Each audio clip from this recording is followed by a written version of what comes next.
Welcome to Thrilling Tales of Adventure. I'm Mardell, and now we return to Black Bartlemy's Treasure by Geoffrey Farnall. Chapter 19, Concerning the Princess DAMARIS.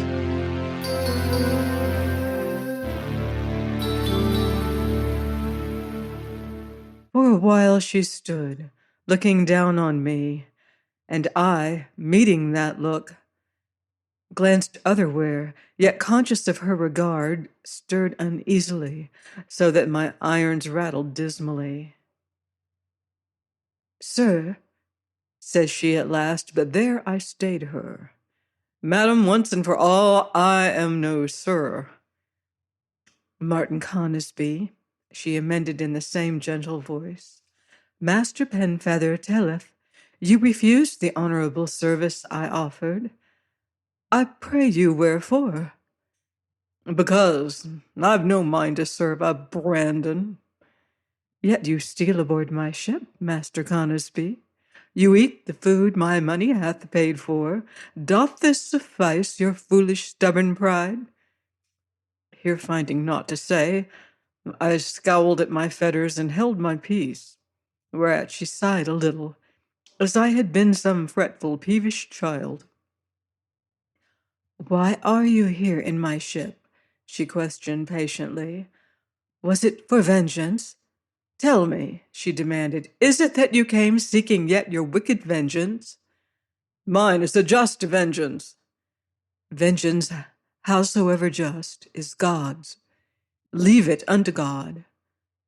At this, I was silent again, whereupon she continued, her voice more soft and pleading.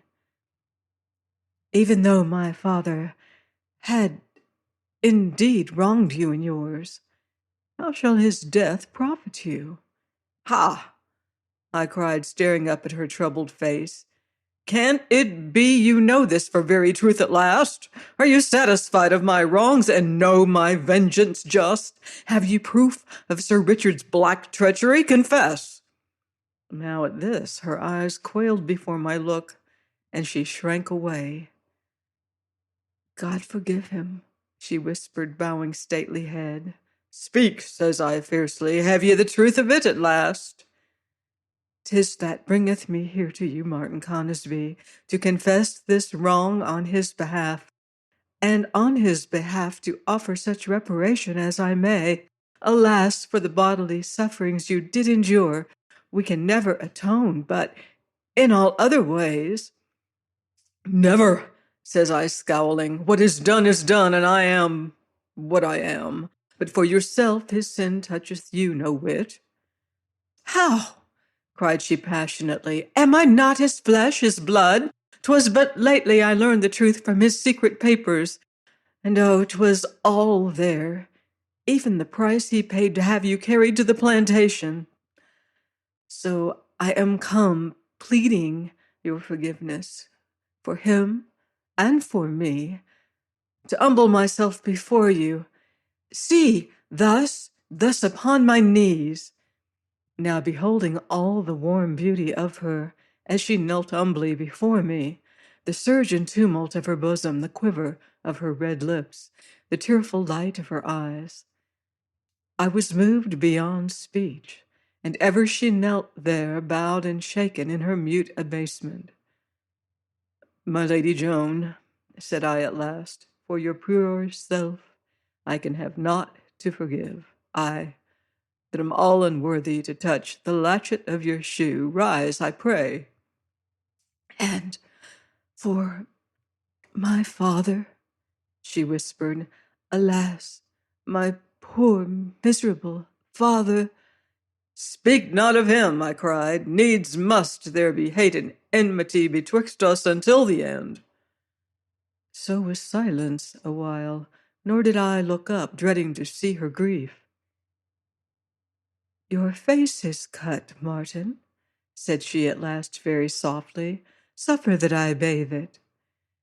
Now turning in amaze, I saw her yet upon her knees, looking up at me despite her falling tears. "Wilt suffer me to bathe it, Martin?" says she, her voice unshaken by any sob. I shook my head, but rising, she crossed to the door and came back bearing a small pannikin of water. I brought this for the purpose, says she. Nay, indeed, I'm well enough. Then I will make you better. No, says I angrily. Yes, says she patiently, but setting dimpled chin at me. And wherefore, madam? Because I'm so minded, sir. So saying, she knelt close beside me and fell a-bathing my bruised face, as she would, and I, helpless to stay her, yet marveling within me at the gentle touch of her soft hands and the tender pity in her tear-wet eyes. Martin, says she, as I do thus cherish your hurts, you shall one day mayhap cherish your enemies. Never, says I, you can know me not at all to think so. I know you better than you guess, Martin. You think it strange, belike, and unmaidenly in me, that I should seek you thus, that your name should come so readily to my lip. But I have remembered the name Martin for the sake of a boy, long years since, who found a little maid, she was just 10-year-old, found her lost and wandering in a wood, very woeful and frightened and forlorn. And this boy seemed very big and strong. He was just 11, he said, and was armed with a bow and arrows to shoot outlaws. And yet he was very gentle and kindly, laying by his weapons the better to comfort her sorrows and dry her tears. So he brought her to a cave he called his castle, and showed her a real sword he kept hidden there, albeit a very rusty one, and said he would be her knight, to do great things for her some day. Then he brought her safely home, and he told her his name was Martin, and she said hers was DAMARIS. DAMARIS, said I, starting. Often after this they used to meet by a corner of the old park wall, where he had made a place to go up and down by. For 6 months, I think, they played together daily. And once he fought a great rough boy on her behalf, and when the boy had run away, she bathed her champion's hurts in a little brook, bathed them with her scarf, as thus I do yours. At last she was sent away to a school, and the years passed, but she never forgot the name of Martin, though he forgot her quite. But you remember now, Martin? Oh, you remember now? Says she with a great sob. I remember now, quoth I hoarsely. It is for the sake of this boy, Martin, so brave, so strong, yet so very gentle and kindly, for him and all he might have been, that I pray you, forego your vengeance. I beseech you here to renounce it. Never, I cried, clenching my shackled hands, but for my enemy, this boy might now be as other men, instead of outcast rogue and scarred galley slave. He might have come to love and win love, to have known the joy of life in its fullness, howbeit he must go his way, rogue and outcast to the end. No, she cried, no, the wrong may be undone, must, shall be. Wounds will heal, and even scars will fade with time. Scars of the body, aye, belike, said I, but there be scars of the mind. Wounds of the soul shall never heal. So shall my just vengeance sleep not nor die, whilst I have life. Here for a while she was silent again, and I saw a tear fall sparkling. And yet, said she at last, and never stirring from her humble posture, and yet I have faith in you still, for despite all your cruel wrongs and grievous suffering, you are so young, headstrong, and wilful, and very desolate and forlorn. Thus whiles I have life, my faith in you shall sleep not nor die.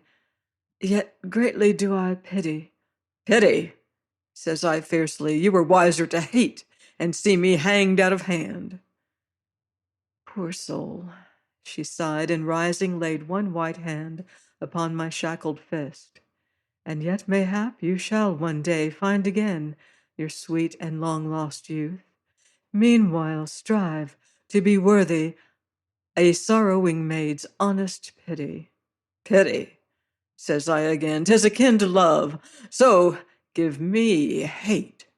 'Tis thing most natural twixt your blood and mine. Poor soul, she repeated, viewing me with her great calm eyes, albeit their lashes were wet with tears. How may I hate one so wretched? Here seeing mayhap how the words stung me, she must needs repeat them. Poor wretched soul, thou art far, far beneath my hate. Belike you'll come to learn in time, says I beside myself. At this I saw the white hand clench itself, but her voice was tender as ever when she answered. Sorrow and suffering may lift a man to greatness if he be strong of soul, or debase him to the brute if he be weak.